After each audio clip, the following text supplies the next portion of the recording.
Fala galera, tudo bem com vocês? Sejam bem-vindos mais uma aula aqui na LAC Concursos. Eu sou o professor João Kleber e estarei ministrando a disciplina de informática básica. Na aula de hoje nós iremos abordar sobre o Word. Então, sem mais delongas, vamos verificar o que a gente vai falar sobre esta solução. Primeiramente, o Word ele pertence à família Microsoft Office. O que significa isso na prática, professor João Kleber? Que você tem que pagar para poder utilizar. Então tira essa ideologia, pelo amor de Deus, que vocês têm o Word lá na casa de vocês, vocês não têm que pagar, tá bom? Até porque isso que vocês estão fazendo, vamos ficar só entre nós, é pirataria. Então o pacote Office ele precisa pagar, porque a sua licença é do tipo comercial, então necessita de pagamento, beleza? Primeiro tópico. Segundo, o Word ele é um editor de texto. Também pode ser chamado, dependendo da banca que você venha fazer o seu concurso voltado para as carreiras bancárias, processador de texto. Então tudo que envolve a parte textual você vai poder fazer a sua edição. O Word ele possui várias versões, então não tem como você estudar por 2007, por 2010, por 2013, por 2016, por 2019 e agora o Office 365. Então eu vou trazer para vocês as diferenças que existem cruciais, porque assim você pode estudar uma ferramenta, vamos utilizar como base o 2016, e essa ferramenta ela pode ser utilizada para qualquer tipo de Office, perfeito? A primeira coisa que você precisa entender é o seguinte, que até 2010 não tinha o conceito de online. Professor, o que seria essa ideia de online? Online significa o seguinte, que você ia fazer uma pesquisa, uma busca utilizando a internet. Por exemplo, hoje nós temos o aplicativo WhatsApp. Quando você cria um grupo no WhatsApp, por exemplo, você consegue buscar imagens diretamente da internet. Então, pegando essa mesma analogia e passando para o nosso documento Word, né, para o nosso documento de texto, o que acontece? Até a versão Word 2010, se você quer inserir uma imagem, quer inserir uma tabela ou qualquer tipo de coisa que fosse não parte textual, mas que agregasse valor para o seu texto, você teria que buscar no seu computador ou vinculado ao seu pendrive, ao seu CD, DVD, enfim. Não havia a possibilidade de você fazer uma busca direto na internet. Nas versões 2013 em diante, todas as versões possuem a integração online. E elas, possuem um recurso muito importante, que é a integração na web, e consequentemente nós vamos trabalhar com algo chamado de armazenamento em nuvem. Se você está fazendo cara de paisagem nesse exato momento, significa que você pulou a aula de redes de computadores. Então, antes de começar essa aula, vai lá, veja a nossa aula de redes de computadores para você se ambientar sobre o assunto. Mas, de certa forma, bem tranquilo, até que a imagem consegue perceber, consegue transmitir isso para vocês. O que é nuvem? É quando o seu arquivo ele não está armazenado no computador em específico. Por exemplo, ele não está armazenado dentro desse notebook. Ele está armazenado dentro do serviço de nuvem da Microsoft. Então está dentro, por exemplo, do OneDrive. Se eu quiser acessar este documento, qualquer lugar que eu tenha acesso à internet e qualquer dispositivo, desde que eu esteja conectado, né? Eu vou lá fazer um login com meu usuário e senha, eu vou ter acesso a esse arquivo. E outra coisa bem importante, até 2010, por exemplo, eu vou contar a minha história, né? Até 2010, para você, por exemplo, fazer uma correção de um arquivo, você teria que levar o arquivo, por exemplo, até seu orientador. Vou pegar o meu caso específico quando eu formei na faculdade.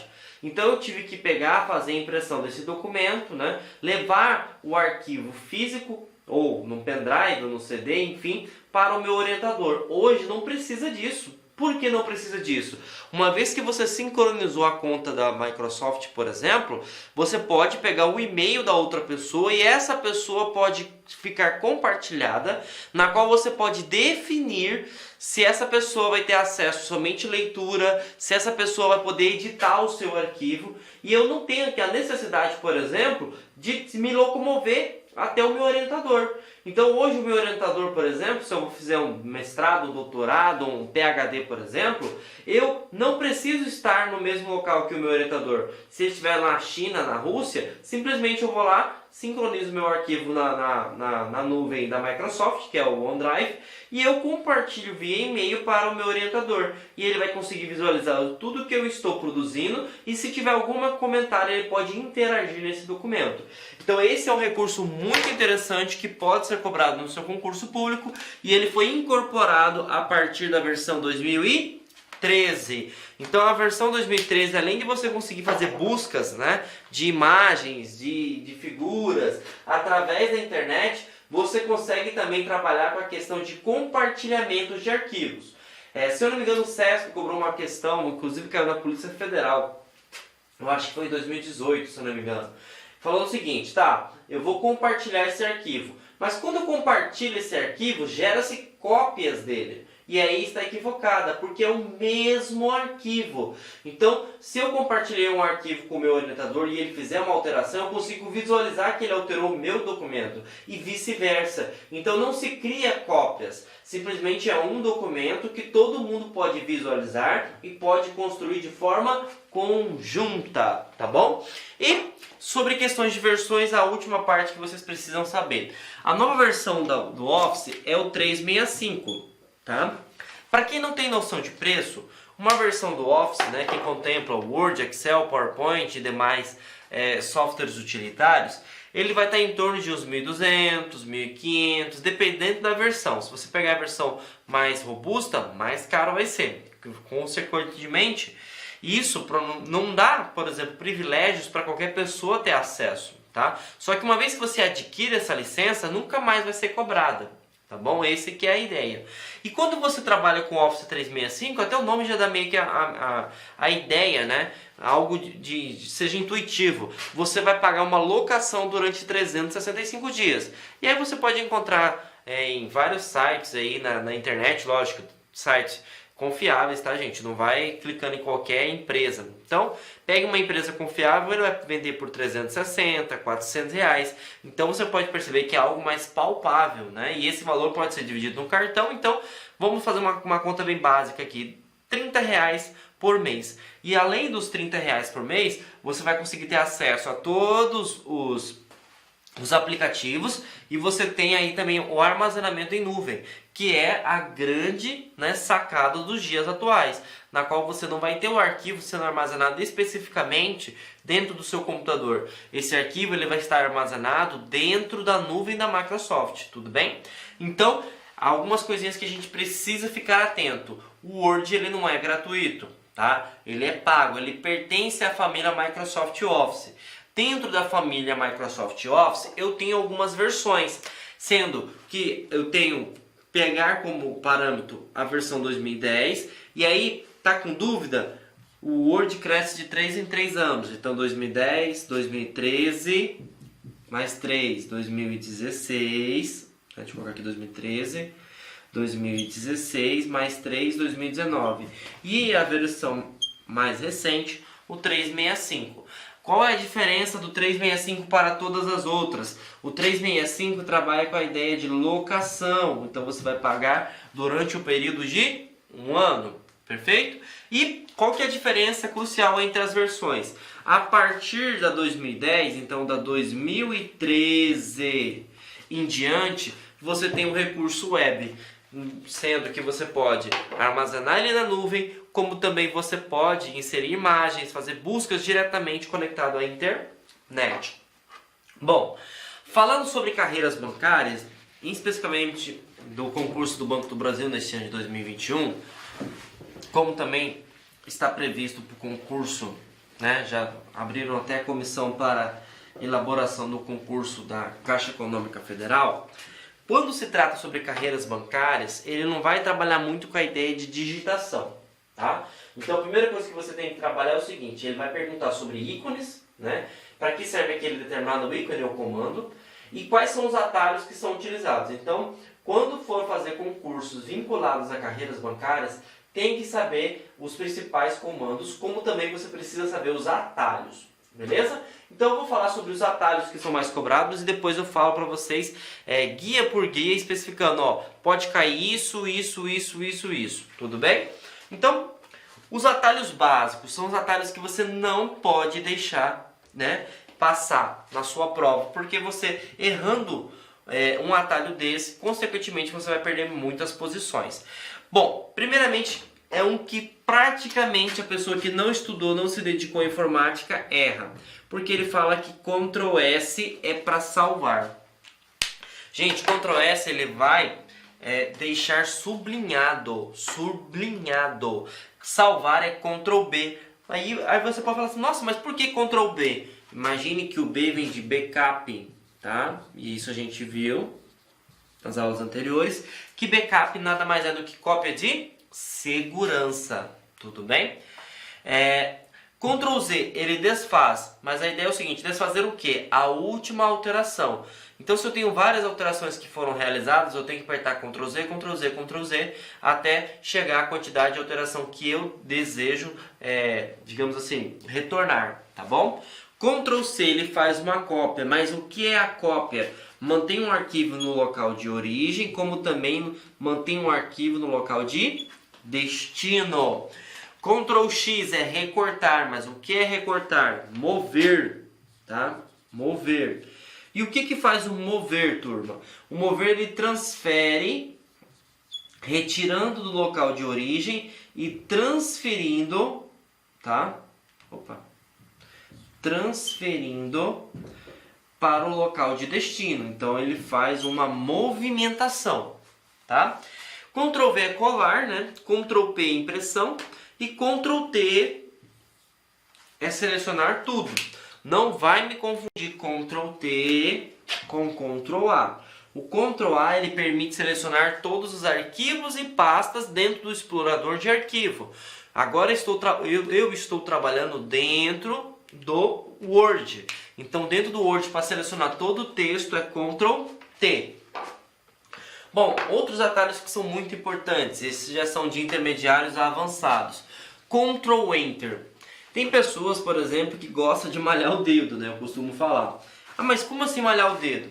A pessoa está na terceira linha e aí ele precisa pular para a próxima página. Então o que ele fica fazendo? Enter, Enter, Enter, Enter, Enter. Existe um atalho que é o Ctrl Enter. Para que ele faz? Ele faz uma quebra de página. Então ele pula para a próxima página. Outro que costuma cair bastante é o Ctrl K. Para que serve o Ctrl K? Ele permite criar um hiperlink. O que é um hiperlink? É uma correntezinha seguida de um globo, que significa que você vai pegar um documento, você pode fazer uma citação, você pode, por exemplo, pegar e falar, ó, clica aqui para acessar o site da LAC, ou clica aqui para abrir um arquivo tal, para digamos, digital. Então o hiperlink ele te permite redirecionar não só para a internet, que muitas pessoas imaginam que o hiperlink é só para abrir sites ou sistemas. Não, eu posso, por exemplo, fazer um hiperlink para o cara abrir um outro arquivo, abrir uma pasta dentro do meu computador, tá bom? Então isso aqui também é muito importante. Outro que também é bastante importante é o Shift F3. O Shift F3 ele é um ícone que a gente vai apresentar lá na página inicial, né?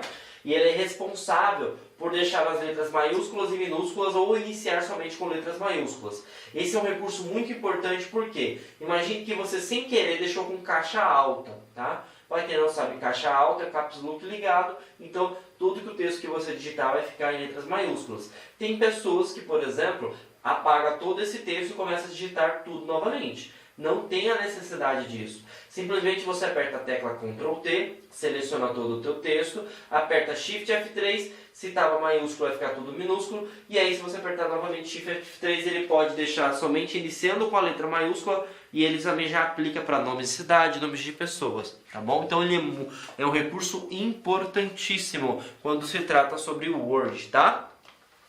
Ctrl L é localizar, tá bom? Então se eu quero localizar uma palavra, Ctrl L. Se eu quero substituir uma palavra, é Ctrl U, tá? E aí uma coisa importante, por que é Ctrl U? Olha, se liga no macete do professor João Kleber. O I, ele vai te deixar o teu texto itálico. Isso aqui eu nem coloquei porque já está manjado em concurso. O N, ele vai te deixar o teu texto negrito. E o S, ele vai te deixar o teu texto sublinhado, tá? Então não posso mais colocar o Ctrl S. Então, olha que interessante. O S já foi utilizado. Qual é a próxima letra? Ctrl U. Então, se está na dúvida, o Ctrl U ele é responsável por substituir. Lembre-se, o Ctrl S já foi utilizado. Então, qual que é a próxima letra? Ctrl U.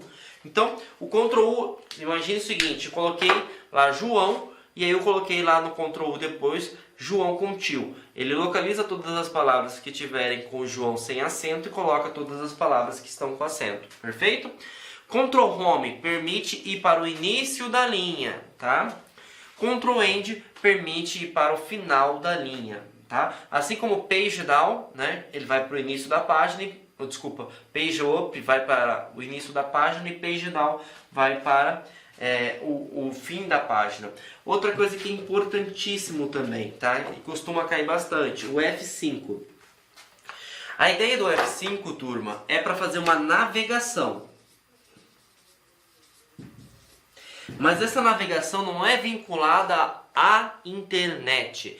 É a navegação interna do computador. Então você utiliza o recurso F5 quando você quer navegar entre páginas, quando você quer navegar entre citações, quando você quer navegar, por exemplo, entre notas de rodapé. Então, entre estruturas e objetos que fazem parte do documento do texto, não para navegar na internet. Então fiquem atentos. Por que normalmente as pessoas costumam errar? Porque a gente tem a ideia que F5 você consegue atualizar a página na internet, né? Então é algo que a gente está utilizando no nosso cotidiano, então as pessoas podem confundir. E outro que é importantíssimo também, não poderia ficar de fora, é o F7. O F7 ele permite você abrir uma tela, uma janela, na qual você vai fazer a verificação de ortografia, tá? do seu texto em si, tudo bem? Então, agora vamos começar a parte prática do nosso conteúdo de hoje, tá? Primeiramente, esse dispositivo aqui, ele tem um nome comum, né? De mouse, mas no seu concurso ele também pode ser chamado de cursor. Para quem gosta de Vingadores, vai gostar dessa aula minha agora. Eu vou apresentar para vocês um novo Vingador, Super Mouse. Para que serve o Super Mouse? Botão esquerdo sempre vai ser para selecionar. Botão direito sempre vai ser para abrir o menu. E por que a gente utiliza o Super Mouse? Quando você pegar uma questão e ele estiver falando sobre as funcionalidades do mouse, então você tem que fazer esse mapa mental na hora da prova. Então, botão esquerdo sempre eu vou ter ações de selecionar. No botão direito eu sempre vou abrir menus, vou abrir opções de formatações e configurações. Tudo bem? E aí, outra coisa que é importante, nós estamos trabalhando com texto. Se você der um clique, ele posiciona o cursor. Se eu dou um duplo clique, ele seleciona a palavra. E se eu der eu ia falar trioclique, né? Nem sei se existe essa palavra. Se eu dar 3 cliques na palavra ou numa posição específica, ele seleciona o parágrafo. Já aconteceu das bancas falarem que uma vez que você aperta 3 vezes o clique, seleciona a página inteira ou o documento inteiro. Falso. Ele seleciona o parágrafo aonde está apontado o cursor. Então, fiquem atentos, tudo bem? Outra coisa que é muito importante também é a questão de seleção. Existem 2 tipos de seleção, tá? Seleção em sequência e seleção alternada. Então, quando você utiliza o cursor e aperta a tecla Ctrl, você consegue selecionar palavras aleatórias.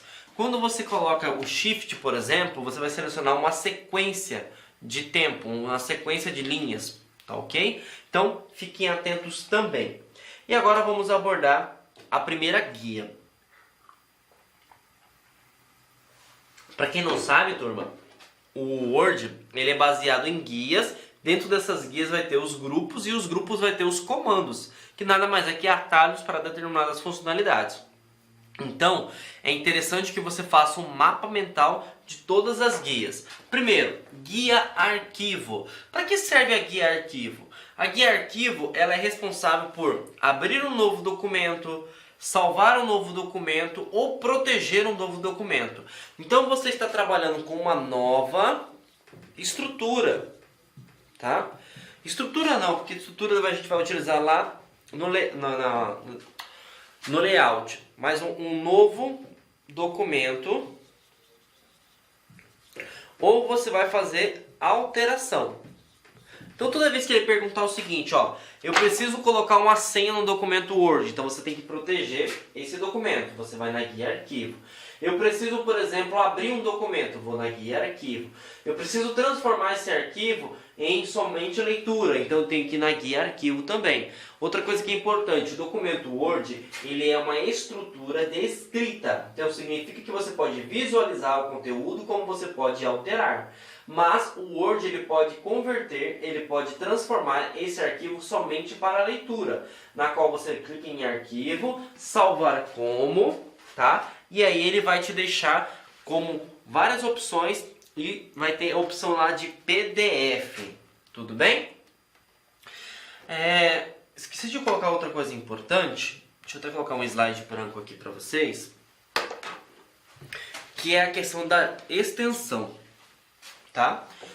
Todo aplicativo ele gera um arquivo, tá? E o Word ele pode gerar duas extensões que pode cair no seu concurso público. Primeiro Doc e DocX. Doc foi até a versão 2003, tá? E DocX todas que for a partir de 2010. Então 2010, 2003, 2016, 2019, Office 365. E aonde que eu quero chegar? As versões mais novas, elas abrem tanto a versão antiga, como também abre a versão mais nova, quanto a versão mais antiga, tá? Só o inverso que não é verdadeiro. E também existe a possibilidade de você converter um arquivo para PDF, que eu tinha citado anteriormente.